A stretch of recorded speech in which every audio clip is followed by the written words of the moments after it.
What is up, guys? Level Up Sports Betting here, back with another MLB futures video. Yeah, Yes, sir. another one. We did have Kevin on here earlier discussing all the team futures, but now we got Josh here from Winter Wire giving us some player prop futures. That's So me. here we go, man. We'll just get right to it. But before we get to it, just know that we are going back to being paid for April 1st for the MLB season. So thank you for all the support in the Discord from February to March. We got to give back to you guys for all of your support, and we hope that you guys give back to us now for all the hard work that we provide. But here, first player prop future in the MLB for Josh. He likes Fernando Tatis to have more homers than Mookie Betts at minus 124. So let's just get right into it because I know nobody wants to waste some time. Yeah. Fernando Tatis of the Padres to have more homers than Mookie Betts of the Dodgers. So give me a reasoning on this one. Yeah, I think that it's more about, well, it seemed pretty obvious to me at first, but I feel like sometimes it's hard for me to go with the trendy pick, but in this case the trendy pick was the right pick because Fernando Tatis has made it clear the style he's going to play. He's not going to apologize for it. Shout out Chris Woodward. He's hitting 375 this spring with 3 homers, 2 doubles, and I just think as he gets hot, he's gonna be able to touch 40, and I don't think Mookie Betts is capable of that, especially with him being a guy who does the jobs where I think that he's seen what it takes to win a World Series now, and I think his average could be near his career highs, but I don't think home runs are in the cards for him right now. So I think this was too good value to pass up on for a full unit play. So per projections on Fangraphs, they have Tatis getting 37 home runs. And then you got the Dodgers with Mookie Betts. He's projected to get 33 home runs. So with projections from Zips and Steamer, yeah, that looks like a pretty good bet right there with Fernando Tatis to have more homers than Mookie Betts. And that's going to be quite the rivalry as the season Mm, progresses between those two teams and those two players even more. So let's should be move lots on of fun. now. Mike Trout to have more home runs than Pete Alonso. Now, I'm a big believer in Pete Alonso. I think he's going to have a bounce back season, but it's hard to go up against Mike Trout. So give your reason here on Mike Trout having more home runs than Pete Alonso.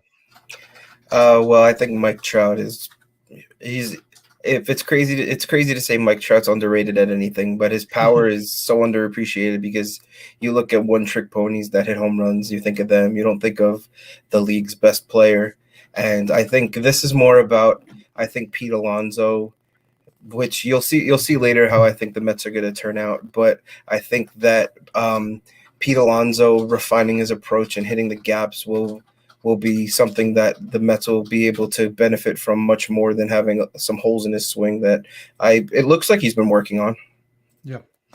So the projections on Fangraphs, once again, I'm going to keep looking at these. We've got both these players projected to get 43 home runs, so it's going to be really close. It would be a push if that were to happen, but yeah, the Angels always somehow find a way not to make the playoffs due to their pitching, not because of their hitting, because they do have Trout and Rendon at the top of the order, and Yeah. those are two studs at the top of the order. And if you've So let's watched move on. Otani Yeah, this spring, yeah, exactly. Otani maybe he gets better, but I think if he continues to play, continues to pitch, I think that kind of hurts his value as a hitter. he should just be their Um, closer. yeah, or something. He's still a valuable player. I think you and I both agree. But sticking on Without a that doubt. Angels topic, you like your AL MVP be Mike Trout. I mean, that's not a pick that's like whoa, but Yeah. you do like Mike Trout. It is plus money. Why are you going with Mike Trout here? This to me is equivalent to Steph Curry in the 3-point contest. Like, it's sometimes it feels so obvious that it's the right move, that it seems too good to be true, but Mike Trout's shown that he can win it, and also Mike Trout, with the emergence of Otani, I think should I mean, as much as they ever pitched to him, I think he kind of in a weird season, he kind of took a little step back, if you even want to call it that, which for any other player, it's an amazing 60-game stretch. But for him, it's off of his paces ever so slightly. And I think that he knows that he was a little too passive, and I think that he approaches 50 homers, and people love the long ball, but those numbers all across the board should be pretty gaudy. And while I agree with you that the Angels always manage to not make the playoffs, I think that bat and Rendon and Ohtani Yeah. and this man named Jared Walsh, who are going to be able to propel them into high scoring games that they against solid, not great pitchers, but like against solid pitchers that you might not expect them to be able to run it up on. Yeah, and that's a great point there. So Mike Trout, been there before, done it before. What's not to like on a plus 225 bet on a guy like Mike Trout? How many times are you going to see plus money on anything Mike Trout? You're not going to see that during the regular season. But you also like have a value play here.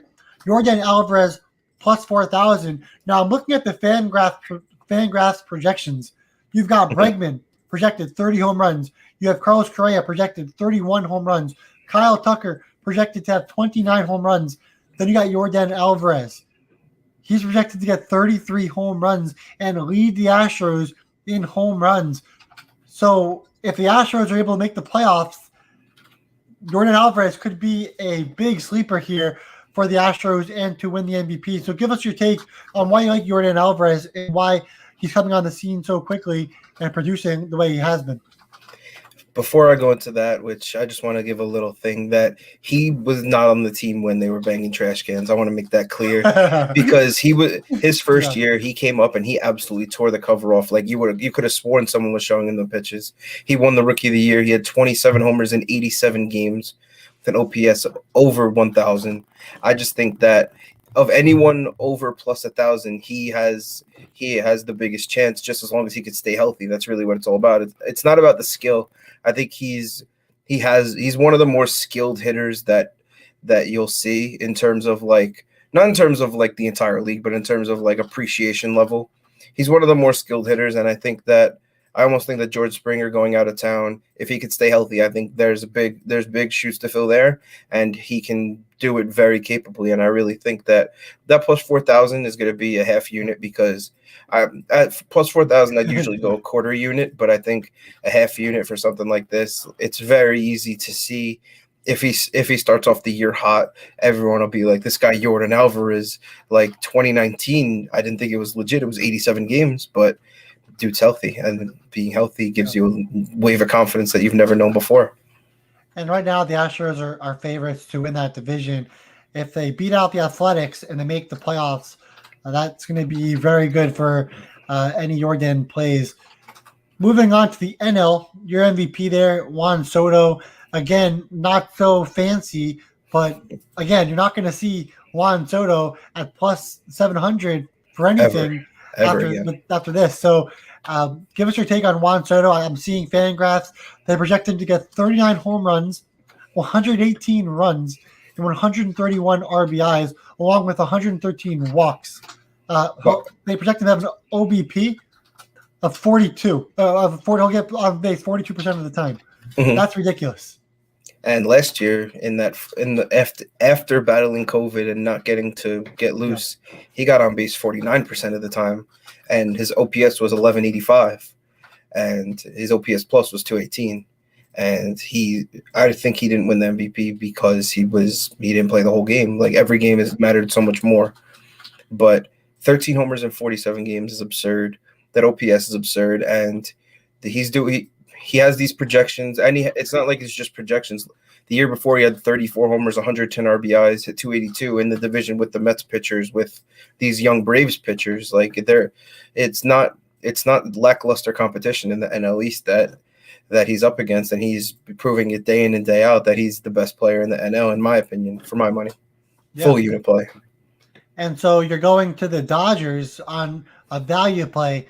You said Juan Soto is the best player in the NL. Some people might disagree and say Mookie Betts is. Now, what makes you think Corey Seager can outplay Mookie Betts on that same team and end up winning that MVP with Mookie Betts still there? I'm looking at the projections right now. They do project Seager to have a 5.4 WAR. They do project Mookie Betts, however, to get a 6.2 WAR. So with Seager not being able to really run the bases much, probably doesn't get too many walks. What's your take on Seager? Do you think he's going to have enough power to get the job done and win the MVP award this year as a value play? Well, I think that if there's a value play over 1,000, I think it's Corey Seager. I think that he's been getting better every single year, and I shouldn't say that in terms of his first year. He was an all-star, his first full year, and then since then he had to adjust to the league. The league adjusted to him, and now he's adjusting back. And he was ninth in the MVP voting last year. I know Mookie was second, but the chicks dig the long ball. Also, I think that 8 home runs and 16 RBIs this spring with a 1265 OPS is a pretty good start. Seeing the ball well, and he mashed the playoffs. I actually don't have those numbers in front of me, but I know for a fact he mattered more than anyone else on that team, just because you go into a game against the Dodgers, you see, like, at that point, you see Mookie, you expect him to get his. You see, like, you expect Clayton Kershaw to get his when he's pitching. So they didn't expect that from Corey Seager, and now it should be expected from Corey Seager. And I think that his respect should be where Cody Bellinger's is at, which he's a good player in his own right. But I think those Cody Bellinger and Mookie Betts have more defensive value. But I think this bet does something it hasn't done yet for Corey Seager. That's a fair look right there. So again, Corey Seager has a value play in the 1,000 range. But now we're going to go to the NL Cy Young. And, of course, I know Josh is a big fan of Jacob deGrom, and he's obviously the favorite. But now you got a new guy in the NL, Blake Snell. He's now coming from the Rays, going to the Padres. And, Josh, you like them here. You like Blake Snell here at plus 1,200. Looking at the projections right now, the projections from Fangraphs combining Zips and Steamer, they like Snell as the third pitcher on the Padres with a 3.1 WAR, projection-wise 11 strikeouts per 9 innings, a WHIP of 1.2. They think he's going to go, I think these projections are based off of more how many innings he's going to pitch, and he didn't get enough innings with the Rays. So if he gets enough pitches and gets enough innings, like Yu Darvish, who they project to have 184 innings compared to Blake Snell, who they think will just have 146 innings pitched. If Snell can get those innings pitched, he definitely has a great chance at getting that NL Cy Young. So talk about that for a little bit. Well, I mean, the last time he pitched 30 games in a season, he won the Cy Young. Let's make that clear. First things first. I think that it's very hard to overtake Jacob deGrom. Let's get that out there first. But I think that being in the NL West, I think there's a lot of lefty bats, and there's two things that aren't really factored into analytics like that in terms of season projections, and that's how people feel on the lefty and fire motivation during a trade. And some people see value in that, some people don't. But for me, I think that this is a redemption tour for him. I think that he wants that ring. He feels like he could have brought his team that ring, and B, he wants to show the Padres what they're missing, what they gave up on when they have all these other pitchers, but you kind of have that one guy that I don't even know if they approached him for one of their rinky-dink extensions, but he's 3-0 this spring. I mean, it's not that I don't really worry about the wins losses in spring, but he's got 14 innings pitched, 5 hits. No runs. No runs. 13 Ks. Yeah. That's pretty good, if you ask me. Doesn't matter where you're playing. WHIP of 0.62. Yeah, it doesn't matter. It doesn't matter if you're playing. You show up. You face who's on the other side, and I think that's a value play. So let's go to his former teammate here. You like the AL Cy Young with value like Tyler Glasnow at plus 950. His former teammate, obviously Blake Snell, gone, which means Glasnow is going to be the top pitcher on the Rays and probably the only really reliable pitcher in terms of starting pitching for the Rays. He's going to have to anchor a lot. He's going to be that man for the Rays. So give me your take on Glasnow and why you think he has potential to win the Cy Young this year in the AL. I want to add. I want to ask your opinion on. Tell me a pitcher you Yep. think has better stuff than Tyler Glass now, off the He top of does your head. have built-y stuff. He's striking out 12 batters per 9 innings. Maybe I would say Shane Bieber, if you want my honest opinion. But and Garrett Cole's pretty fantastic too. But Yeah. Glass now, yeah, he strikes out a high amount of players. Walks can get high at times, can get a little erratic, but he's Yeah. a fantastic pitcher. And you just wish that he got more support in terms of run support. Yeah, I just think the home runs were a little fluky last year, so I think that'll come down. I think he'll be closer to the .89 whip of 19 rather than the 1.1, which is still amazing, but not Cy Young because you got all Garrett Cole, you got Shane Bieber, you got to really put up incredible numbers. But 2019, 1.78 in 60 innings, and that was 76 strikeouts in those innings, and he only had 14 walks. So walks were a big problem in his Pittsburgh career. He's shown he could get it down, but the wild pitches still creep up. They've actually went up for 2020. I feel like that was kind of a weird year though. I think at plus 950, I think it's worth sprinkling on Glass now. I think that's a solid half unit play, and obviously I like Garrett Cole to win it. But I think that there's no real value except for Mike Trout and going under plus 400. Cool. Now we'll go to the rookie of the years. Now the first one we'll look at the AL. It is Andrew Vaughn at plus 1100. This is an interesting one because there are a lot of prospects and players that are going to be manipulated, not play the first 3 weeks of the season or whatnot. But Andrew Vaughn, he'll be playing for the White Sox, especially with Eloy Jimenez now injured and out for quite some time. Now, I'm looking at Fangraphs projections. They project him to score, hit 15 home runs, 58 RBIs. Is that enough to win the Rookie of the Year? I think he's the most. I don't know. I feel like this is the whole show of me just saying people are underappreciated, but they really are. First, let me shout out Nikki Picks for saying Harden's going to be the MLB MVP. But Brandon Woodruff's a very good pitcher. I don't know.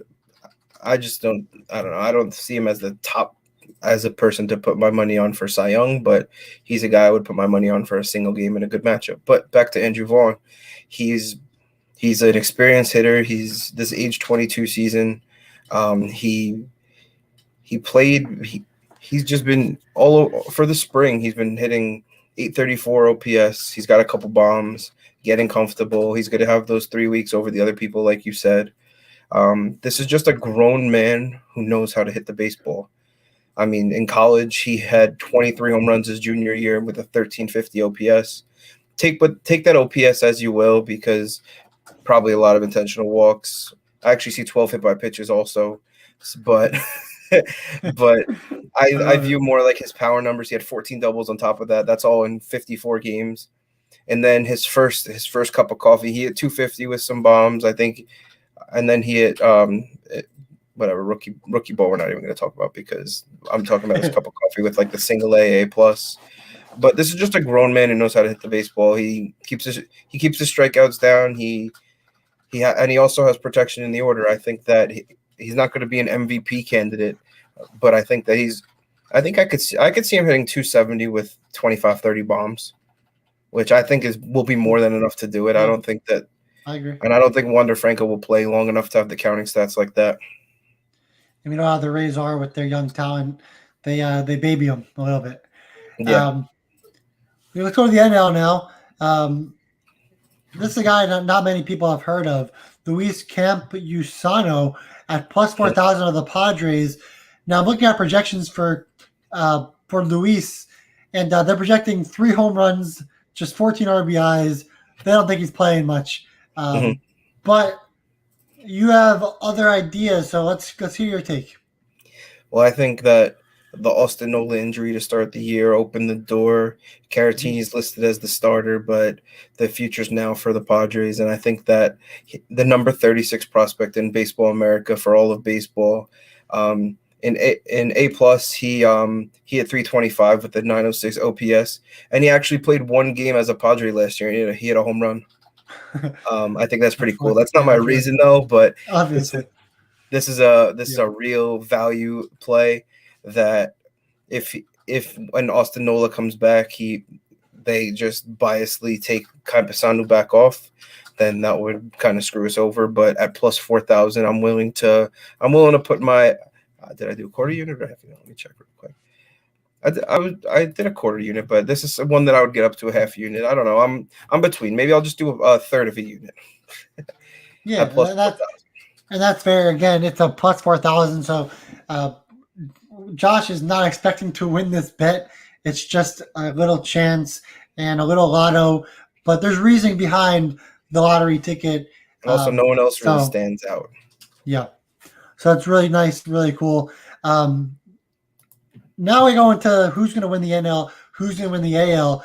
So we're going to leave those player props. We're going to look at who's going to win the NL, who's going to win the AL. And Josh, you live in New York, and it looks like you're loving New York baseball because you got the Mets to win the NL at plus 525. Let's not forget they added Lindor, they added Carlos Carrasco. They will get back Noah Syndergaard, and they're a talented team right now going into the season. Hoping the Mets can get Lindor for an extension, but I mean it's crazy. If we were in the position to turn down $325 million, that would just be sensational. But we're not. That's why we're here. But Exactly. anyway, give us your take on the Mets to win the NL at plus 525. Yeah, I think that over plus. I was shocked when I saw it at over plus 500 because that pitching can stand toe to toe with anyone, and I think that's someone that's a really valuable piece in the playoffs would be Seth Lugo, because I think that you need that guy that can go a couple innings when the starter's not on. Every team needs to have that. You got to be prepared. You got to look at the. I mean, the Rays didn't complete the job, but look at them. They got there. They weren't the most skilled team in the AL, in my opinion. There were a couple more skilled teams, but they found ways to win. And teams are going to be coming for their neck. But we're not talking about the Rays. We're talking about the Mets. The Mets, they brought in Lindor. I think for me, it's going to be a big year from JD Davis because no one's going to be expecting that. And I think that Michael Conforto is going to keep his development on the same rise. I think that the New York Mets are in a position to make some real noise, and I think that it's not necessarily because of the money they're spending, but as much as they're getting some high character guys. I don't think that that's something that they really prioritized in the past, or I don't even know if they planned on doing it, or they just got the best guy that was on the market, which is also a valid move. But what they need is culture, and that city needs a Spanish star, in my opinion, and they got one. Yeah. And what you're talking about is Jose Reyes being the big guy for the Mets. And he was lots of fun and gave the Mets some hope. And now they got Lindor there.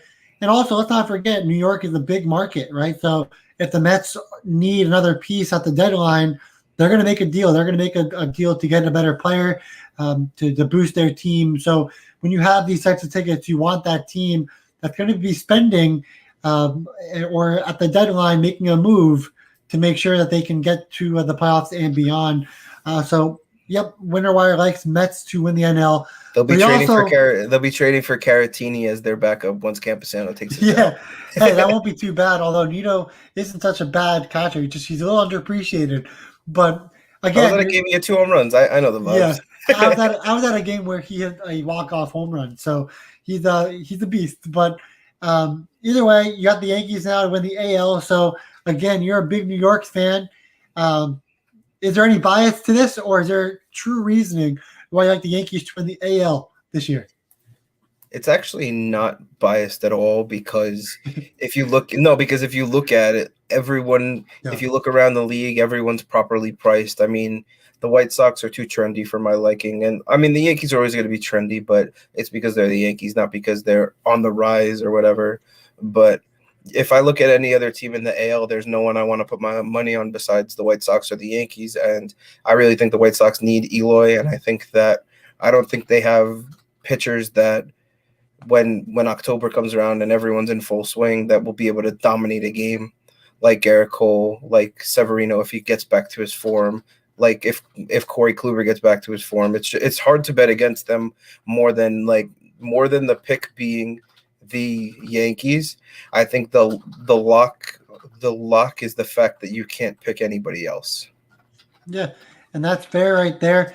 The AL is going to be interesting. The NL is going to be interesting. There are plenty of teams that can get the job done, and it's going to be a great, great season.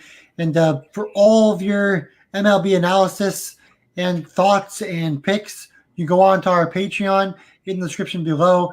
We're starting paid tomorrow, April 1st, exactly when the MLB season begins. So it's going to be lots of fun. I'm going to be doing MLB, KBO, and we got Winter Wire. We got Matt and even Kevin doing some MLB work as well. So it's going to be really fun. Lots of player props, lots of first fives, team totals, money lines, totals. You're going to see bets that you're going to see bets on, and also it's going to be players that you never thought you'd put your money on, and then you're going to end up with the jersey by the end of the year. And that's always really fun. You're already shout out to my boy Sharp Dimes for popping in. Shout out AP for popping in, and I don't know you, Durko Gaming, but what's up, dude? Durko has been one of my big supporters for a while, so we definitely appreciate him as well, and everyone else that joined in to listen to what Josh had to say. If you want all my MLB content in terms of video content, that's going to be on SBR through their MLB show, 2:30 until 3:30 every day from Monday through Friday. So when we're doing these shows on Level Up, it's going to be Winter Wire, Kevin Davis, and Matt. We'll get all their insight analysis through there. But through Patreon, you'll get all the analysis and picks way earlier than any of the videos. And you'll get my KBO. You'll get player props. You'll get so much more, especially with the SBR show now, having an extra person in Kyle, which means that I'll be giving out less information and less analysis. And you can still get all that analysis through Patreon, which obviously helped a ton of people last year when they were live betting or making bets on other games last year as well. So anyway, we appreciate everyone's support. Thank you guys for tuning in. We hope that Winter Wire wins some of these bets and we can brag about it 8 months from now. Hopefully we don't forget about it because I surely will. But either way, he's got bets on these. We saw Kevin's bets earlier, so now we have a ton of futures bets going on, and we'll see what happens with all of them. But anyway, we appreciate everyone's support. The MLB season begins. The MLB season begins tomorrow, April 1st, and it's going to be a long season. Still hoping, small little chance we get a DH in the NL. Anyway, we'll see you guys tomorrow. Be safe, have fun, and enjoy the MLB season.